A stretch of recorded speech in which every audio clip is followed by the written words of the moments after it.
Welcome, guys. It's Sky here from Woke Societies, here to drop you another awesome episode of content. So, if you guys haven't seen my last episode, it's by far my most popular episode talking about the UN soldiers out in California. It got a lot of people in an uproar, but it's good conversation. It's good to talk about. And right now, there is power outages currently going on out in California, where I had stated where the UN soldiers could possibly be, which would be Northern California, and that is where there are more red counties than anywhere out in that part of the state.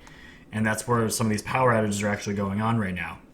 So, very interesting stuff. So you guys notice I don't have a camera today. It's on the fritz. I gotta get a different one, which is no big deal. But today we're going to be talking mostly about the whistleblowers. That's why I'm naming this episode The Game of Whistleblowers, because it's a complete game. It's a farce, and I'm going to break it down into a fine grain for you guys, so you know exactly what's going on and why this whole entire impeachment process has been a farce. But before we get into the meat and potatoes of the show, oh, and by the way, I'm going to be throwing you guys some Epstein right at the end of this episode, so we're going to get into that too, because we're not letting that go. We're going to keep giving you guys updates on Epstein, because it's something that's very important. But before we get into all that, I want to get into the story here about the NBA. The name of this article, it's from Red State. It's called Human Rights, Money. The NBA had a choice to make. They went for the money. So if you guys didn't see or hear about this story, the general manager of the Houston Rockets, which is an NBA team, put out a tweet in support of Hong Kong. And everyone knows that right now Hong Kong is in the midst of, huge protests. People are fighting for their lives. It's a serious thing. And so Daryl Morey put out this tweet, as you guys can see here, Fight for Freedom, Stand with Hong Kong. And to give you guys a little background, the NBA has a huge deal with China as far as promoting the NBA out there, and it's a big moneymaker for the NBA. So let's see what happened here. On Friday evening, Daryl Morey, the general manager of the Houston Rockets, tweeted his support for the people of Hong Kong. Almost immediately, the Chinese government, the Chinese Basketball Association, and several Chinese businesses denounced Morey and moved to sever ties with the Rockets. The Ringer was told by league sources that the team's ownership has been debating whether or not to fire him. Here's a screenshot of Morey's original tweet, which has been deleted. So there's the tweet. And the team's owner, Tillman Fertitta, quickly sent out a tweet distancing himself from Morey's tweet. Listen, D. Morey does not speak for the Houston Rockets. Our presence in Tokyo is all about the promotion of the NBA. Internationally, we are not a political organization. The NBA had also separated itself from Morey's comment, and they also issued a statement pretty much regurgitating the same BS. It says, we have great respect for the history and culture of China and hope that sports and the NBA can be used as a unifying force to bridge the cultural divides and bring people together. That's great, NBA. Thank you for supporting the communist country China. Following the swift backlash over Morey's brave support for Hong Kong, he issued an apology. He wrote that he's had a lot of opportunities since his original tweet to hear and consider other perspectives. I'll bet he has. And Morey here totally retracts his statement via Twitter and, pretty much bows down to the communist country. Morey is being punished for speaking up for human rights and freedom. He took stand against tyranny. One would think he would have been celebrated for upholding the values upon which our country was founded. It's absolutely disgusting, guys. Absolutely disgusting. One person who's a general manager, and I get there's business involved between the NBA and China. I totally get it. But this was one man's opinion. A general manager is showing support of democracy, which what this country is made of. You'd think the NBA would support that, but because they're worried about the bottom line, they're worried about their business dealings with China, they immediately came out and pretty much came in full support of China and pretty much told Daryl Morey to retract the statements and to apologize. Absolutely disgusting. It's really sad because I'm a big sports guy. I love the NBA, but after this, I just lost a total respect for the NBA as a whole. These people are literally fighting for their lives not to get extradited to China, where they could be held in cells for almost pretty much anything the Chinese want. At the same time, they could take these same people and just, you know what? We're going to off them. We're going to take their organs. We're going to take them organs out, not put them in any anesthetic, and just kill these people, because they can do that, and they are doing that. That's exactly what's happening. And if you guys haven't heard too, the South Park episode that came out 2 days ago was all about China, and China completely took it down from the internet and any kind of television shows out there, which is absolutely hilarious. But I'm not a big fan of the South Park show. Some of it's funny, some of it's just absolutely ridiculous, but it's good publicity to get out there that China is not good. It's completely evil. But again, wanted to throw that out there. I'm disgusted with the NBA and that decision. So moving on. Some really good news, guys, that I didn't see this coming at all. This is great. The United Nations can run out of money in a few weeks, Secretary General warns. The United Nations is running a deficit of $230 million. Secretary General Antonio Guterres said on Monday it may run out of money by the end of October, in a letter intended for the 37,000 employees at the UN Secretariat and obtained by CBS News' Pamela Falk. Gutierrez said unspecified additional stopgap measures would have to be taken to ensure salaries and entitlements are paid. Member states have paid only 70% of the total amount needed for our regular budget operation in 2019. This translates into a cash shortage of $230 million at the end of September. We run the risk of depleting our backup liquidity reserves by the end of the month, he wrote. To cut costs, Gutierrez mentioned postponing conferences and meetings and reducing services while also restricting official travel to only essential activities and taking measures to save energy. Wow, well, wouldn't you, the big climate change guys, right? The UN, wouldn't they be thinking about doing that already? Measures to save energy and just giving travel, putting restricted travel in their memos here. That's funny. Although 129 states out of 193 have now paid their regular annual dues, the most recent being Syria, UN spokesperson Stefan Durek told correspondents at the regular briefing in New York, others need to pay urgently and in full. Gutierrez had asked member states earlier this year to up contributions to the world body to head off cash flow problems, but they refused. A UN official told French news agency AFP on condition of anonymity. Not included what it pays for peacekeeping operations, the UN's operating budget for 2018-2019 is close to $5.4 billion, with the United States contributing the largest share at 22%. So the United States, which is part of this globalist garbage association that called the UN, we're paying almost a full quarter of that, and they're asking for more money, which is an absolute joke. The White House has been pushing for a broad reassessment of the U.S. contribution to the UN budget since Mr. Trump took office. And I can't speak for Trump, but I can tell you right now, he probably wants to be very little involved with the UN or cut it off altogether and use that money for, the United States. Because why not put America first? That's what we should be doing, right? And if you guys do remember, 2 videos ago, I talked about how there was raids on the Vatican financial division. We still don't know what that was all about, but we do know that a lot of elite, high-ranking people do their banking there, and they also launder their money through that organization. We still don't know what exactly it was raided for, who raided it, but someone raided it, and I wonder if any of that money that is being laundered through there had anything to do with the UN and maybe a reason why they're running out of funds. Don't know. It's interesting to think about, but we'll have to wait and see. But good news either way. The UN could run out of money in a few weeks, which is fantastic because we don't need to be part of any kind of globalist agenda. That is what the elite want. We would want nothing to do with that. So good news altogether.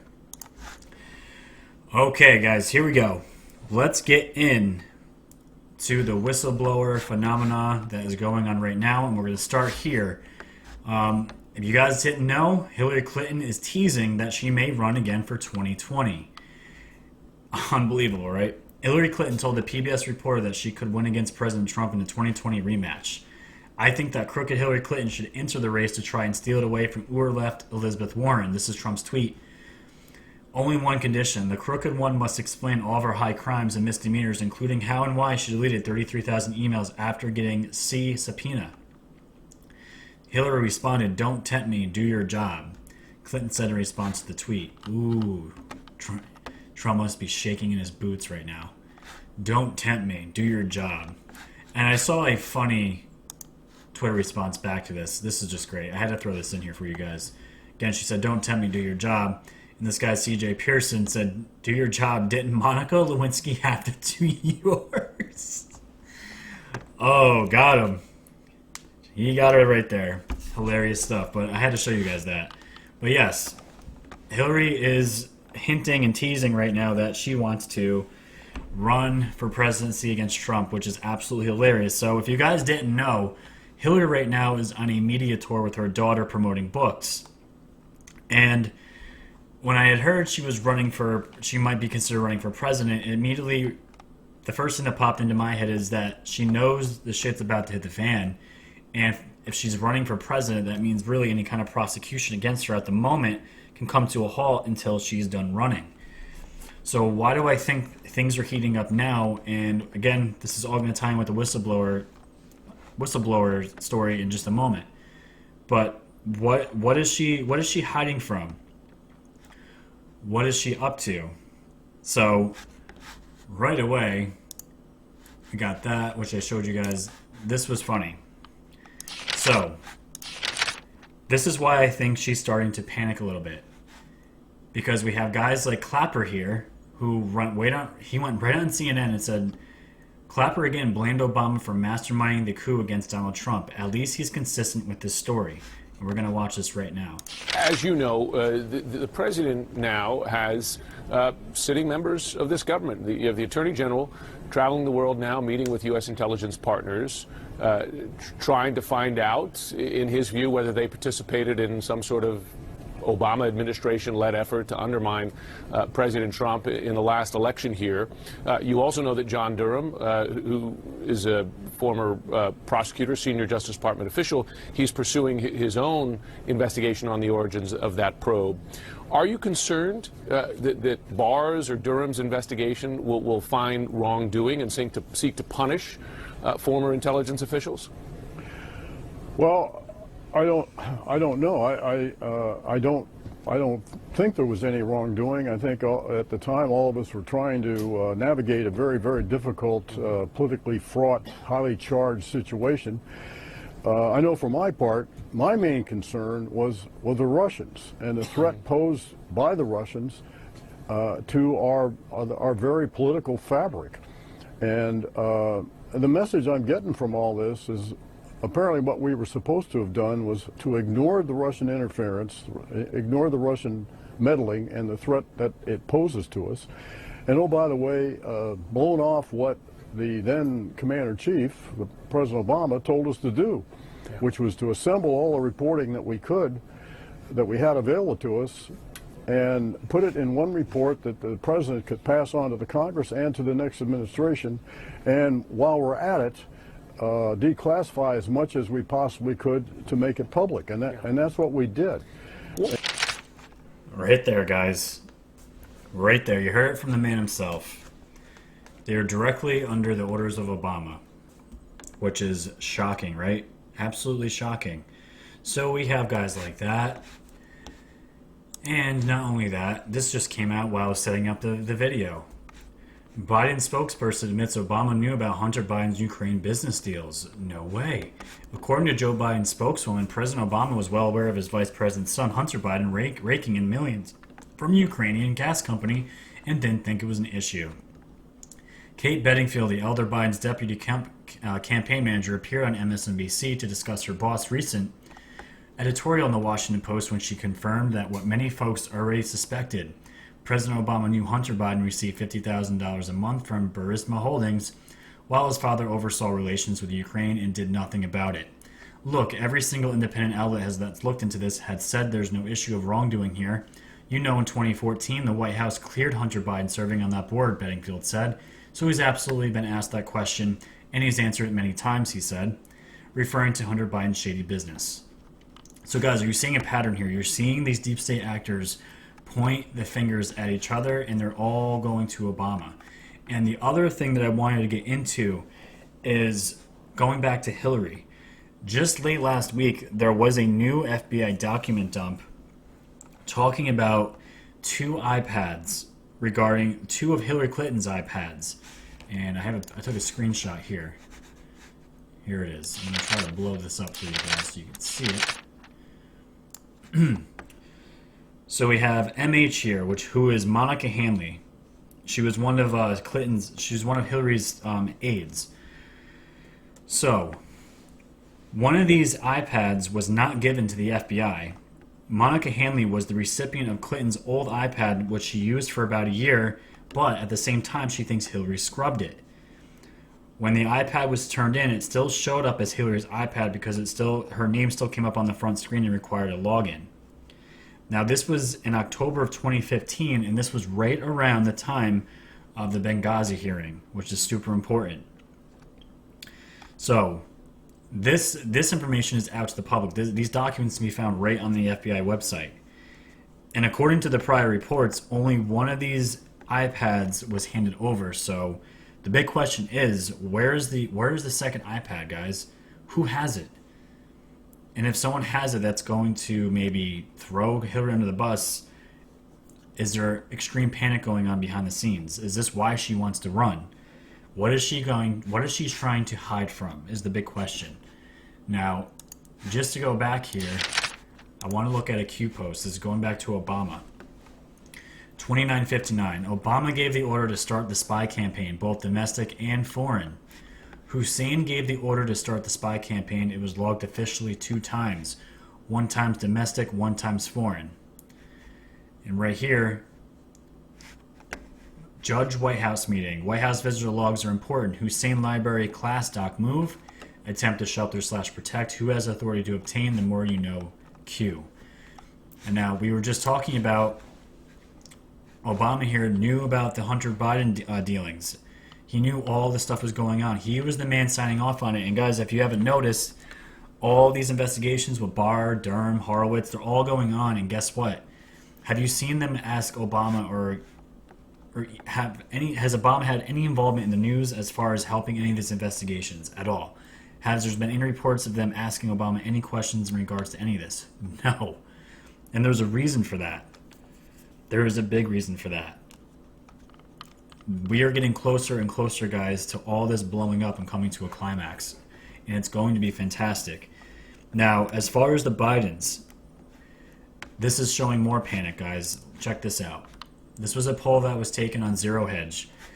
A majority of Americans think that Joe and Hunter Biden's Ukraine and China dealing should be investigated, according to an Investor's Business Daily/Tip poll. 50% of those surveyed said yes, while 37% said no to an investigation. The poll also found that as a result of the Ukraine story, 8% said they were more likely to vote for Biden and 23% more likely to vote against him. People are waking up, guys. It's all good stuff, and people are seeing these swamp rats for what they are. It's fantastic. So you see these polls here. And on the flip side, 50% of those surveyed found Trump's efforts to get Ukraine to investigate Biden found it to be an impeachable offense versus 46% who didn't among independents. 46% said yes, 47% disagreed. So that stinks. Either way, we're going to get into this impeachment crap and the whistleblower and all this Ukrainian stuff because it's absolutely ridiculous. We're going to put it to bed for once and all. So, we're seeing a lot of panic here, guys. We're seeing the polls show Biden. We're seeing a complete shift in opinion towards some of these people. And guys, who's gonna be by the end of all this? Who's gonna be strong enough to run against Trump? Because it's not gonna be Elizabeth Warren. Hillary Clinton can run again, but it's not gonna work out. It's just not gonna work.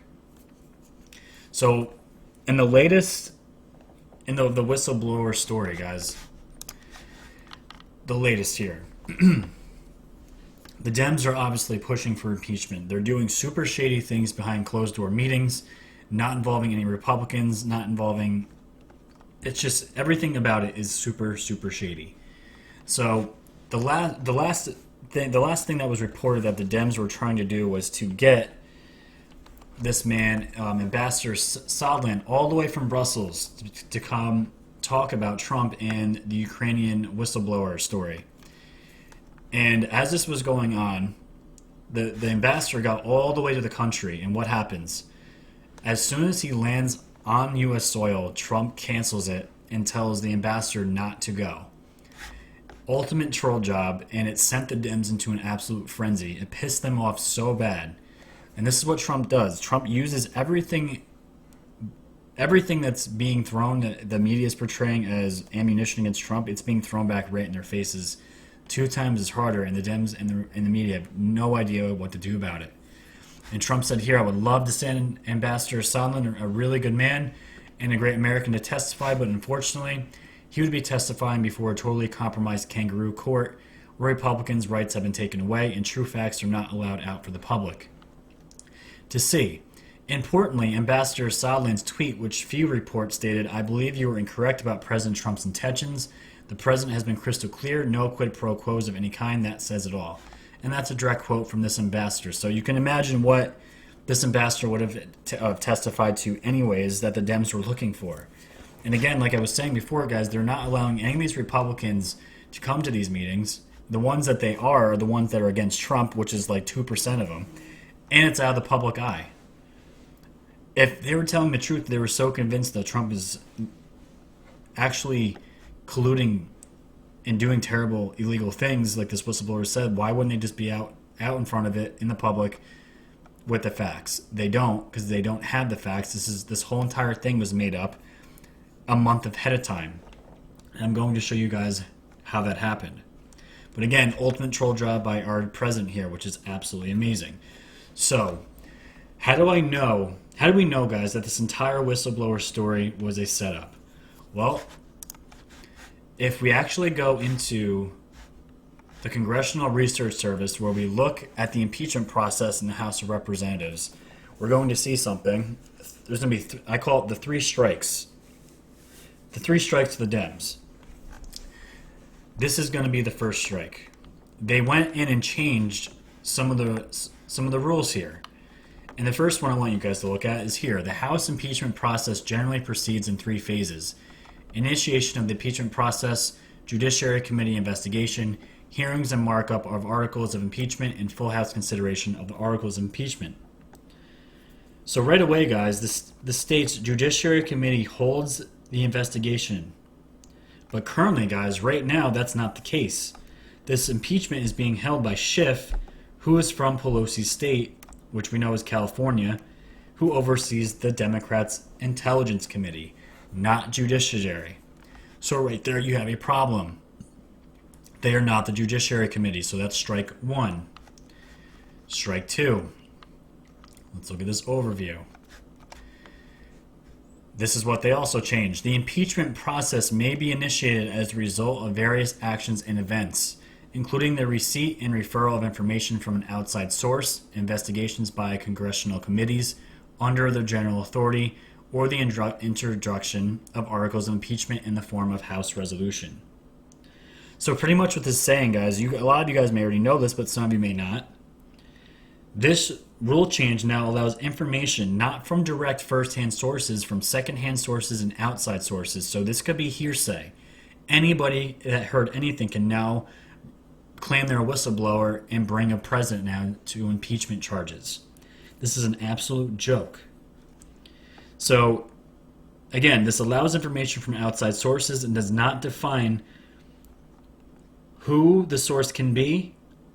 And so with this update, this is now enough to start an impeachment process, which again is an absolute joke. That's strike 2. Now strike 3 is coming right here. This is the biggest one. So we have Intel Community IG stonewalling Congress on backdated whistleblower rule changes. So guys, we have this. We have the Intel Community and Internal General. Where's his name here? His name's somewhere. Oh, here it is. Michael Atkinson. So we had some rule changes to the whistleblower rules. And these rule changes happened in September. But if you guys noticed, they were backdated to August. So let's take a look. Intense testimony before the House Permanent Select Committee on Intelligence on Friday. The Inspector General for Federal Spy Agencies refused to disclose why his office backdated secret changes to key whistleblower forms and rules in the wake of an anti-Trump whistleblower complaint filed in August, sources told the Federalist. As the Federalist reported, and the Intelligence Community Inspector General confirmed, the spy watchdog secretly changed its whistleblower forms and internal rules in September to eliminate a requirement that whistleblowers provide first-hand evidence to support any allegations of wrongdoing. In a press release last week, the ICIG confessed that it changed its rules in response to an anti-Trump complaint filed on August 12th. So guys, and if you look here, so let's just recap. This guy here changed the rules in September, and they backdated him. So why would they backdate to the specific date of August 12th? Let's see here, guys, and we can see it right on here. Updated August 12th, 2019. Why is that date so important, guys? Because that was the date that the first whistleblower complaint came against Trump. This was a setup, guys. It was an absolute coup. This was something planned at least a month ahead of time, probably more time than that, to again have a failed attempt to take down the president and impeach him. So I just want to recap what we're talking about here, guys. So here it is. So Adam Schiff received the whistleblower complaint back in August, and he starts to tweet out the information. Adam Schiff staffer speaks to whistleblower. Adam Schiff leaks info to the mainstream media. The ICIG leaks info to the mainstream media, and he changed the forms, then backdated them, added secondhand information checkbox, House sending out fake subpoenas, Pelosi ship changed House rules on impeachment on August 12th, same day as whistleblower complaint. House is hiding the accuser, wants the GOP minority to participate in questioning, and wants the House has never held a vote to impeach. So that wraps it up, guys. That ties it all together. And the last thing about all of this, before there can even be an impeachment, the House has to vote on it. And even if the House were to vote on it and get to the Senate, it would most likely die in the Senate. This whole entire impeachment thing with the whistleblower, it's all fake. The whole entire thing is fake, and it's going to completely destroy the Democratic Party. I don't know what else they can do to damage themselves more besides the FISA report that's going to be coming out. This could be in response to all this as a distraction. And guys, this is the final crescendo for them, because they know pain is coming, and they are trying so desperately to get the president out. They need him out. And this is what we're looking at. Absolutely crazy. And on top of it, guys, this last part here, I did have it here. It's okay. Let's see. Yes, Atkinson has not answered their questions, either raising questions that his behavior following his receipt of the anti-Trump complaint may not be completely above board. Atkinson ignored legal guidance from both the Director of National Intelligence and the Department of Justice that the anti-Trump complaint was startlingly deficient, and forwarded it to HPSCI, even though it did not meet the legal definition of an urgent concern that is required to be given to Congress. So guys, if everything was status quo, why would the guy that backdated the whistleblower rules not answer any questions? Does that show any kind of guilt or wrongdoing? I would say so, because they know they're screwed. They know they're screwed. So guys, that's all I really want to talk about as far as the whistleblower story, because it's a story. It's a fake attempt, again, for the Dems to get rid of Trump. It's not going to work. So we're going to move on. I don't know if I'll ever do another whistleblower story again, because I'm so tired of seeing it, but it's been dominating the news cycle, so I want to do an episode on it. So before we end today's episode, let's look at some Epstein.